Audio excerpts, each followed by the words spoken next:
The Kirby franchise has built up a bit of a reputation for being pretty sunny and rainbows on the outside, and a little, oh my god, behind the curtains. And not just in enemy design. Sometimes the gloom is a bit more textual. In Kirby Triple Deluxe, we're given the story of Queen Sectonia, the main antagonist.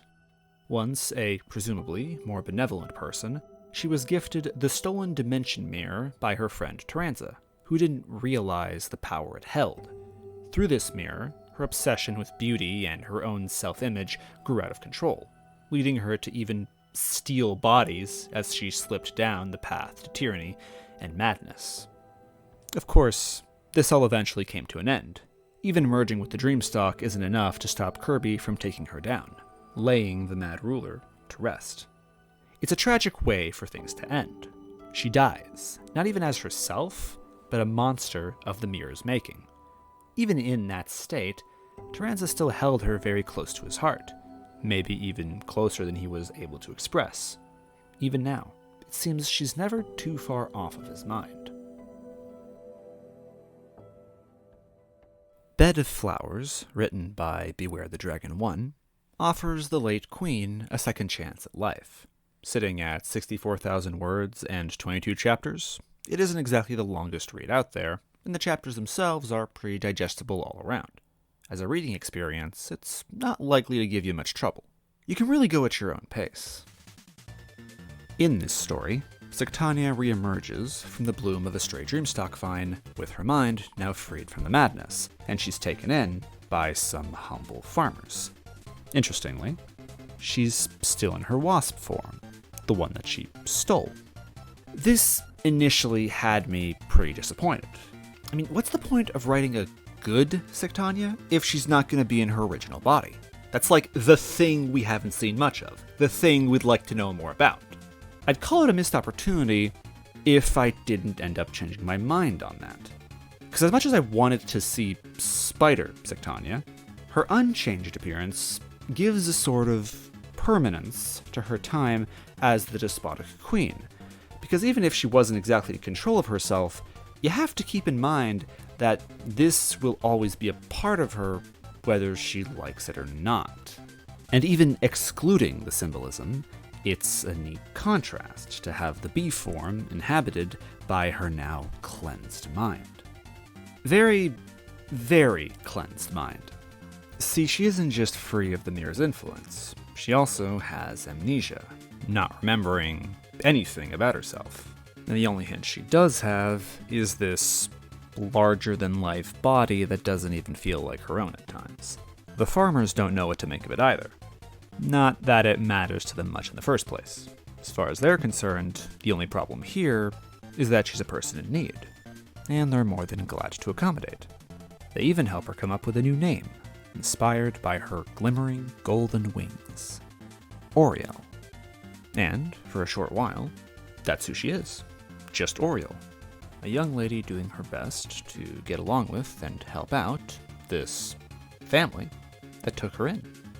Really, this alone is a good concept for a story, and I'd have gladly read 2-3 times more of it, easily. But, for better or worse, it doesn't last very long. Oriel can't find out who she is by staying in one place. In only a few chapters, she's on her way to King Deity's castle in search of her past. Overall, you could probably call this a story about Sectonia rediscovering who she is and moving on from what she became. For what it's worth, it's a decent read. She herself is a pretty delightful person to follow around. Without the corruption of the mirror, she still has the grace of a noble, but no vanity to go with it, or at least not nearly to the same extent. It's just nice to see her talking with people, you know? For a character like the late Queen, who's already pretty far gone by the time we meet her in canon, that's already a novelty in itself. The question, who is Sectonia, isn't just something for her to find out, it's for the reader to discover as well. This is something you can find many examples of in fanfiction. Dead characters coming back, villains getting redeemed. That's what I call fanservice, you know? The banter is probably the biggest highlight for me. I don't know if it's anything too crazy, but what can I say? These interactions are fun. And our protagonist is a surprisingly adaptable conversation partner. Case in point, she low-key gets along with Marx of all people, truly living up to her diplomatic roots. The dialogue can be pretty interesting, including stuff like a brief look into Ferelia's politics, or Magalore explaining the nature of magic. And then my favorite kind of talk, the unserious kind. So we're going in blind. Perhaps we could do a bit of scrying on the way, see what we can find out? Ah, yes, let me get the crystal ball and weave up a runic circle for you.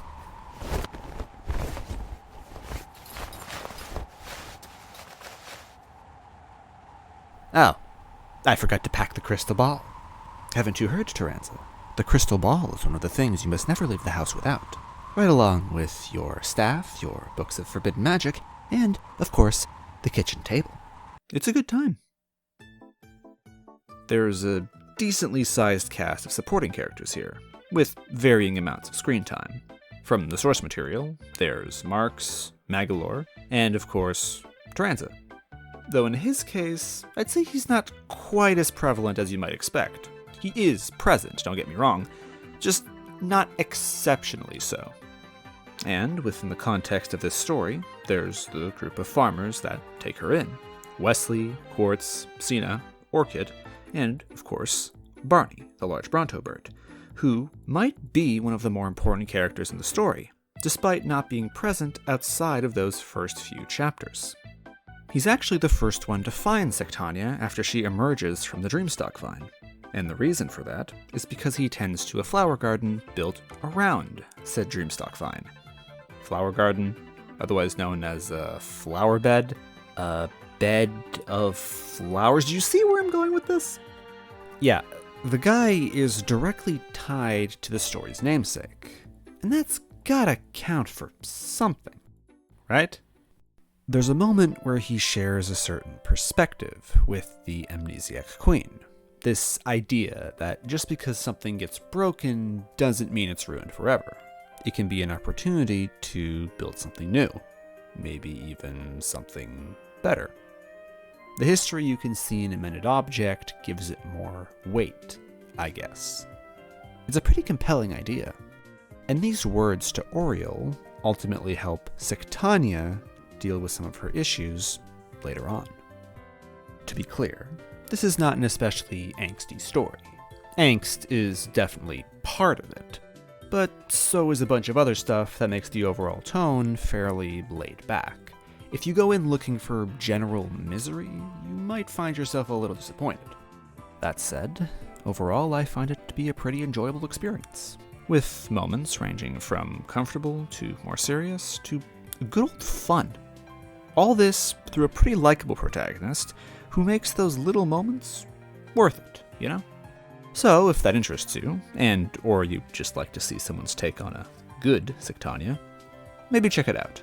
Leave a kudos if you like it, and maybe come back here. Tell me how I did in terms of representing it. Links to the story and the author will be in the description. I'd also like to give a special thanks to KindMod, who I commissioned to draw this wonderful cover for the story. He has a Ko-fi, a Twitter, and, of course, a YouTube channel. You can subscribe to him for Deltarune and other whiteboard-related content, or commission him to make something for your project. He was good to work with. Do consider offering him your support. Links to his stuff can also be found down below. As for me, you'll hear me next time. Ciao.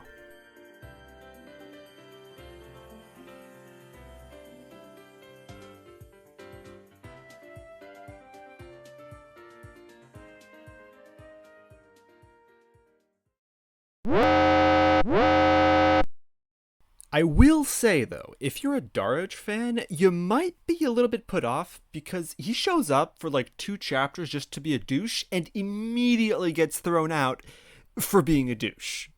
Like... But then again, Drosia's in the story for like 3 seconds, so that's cool.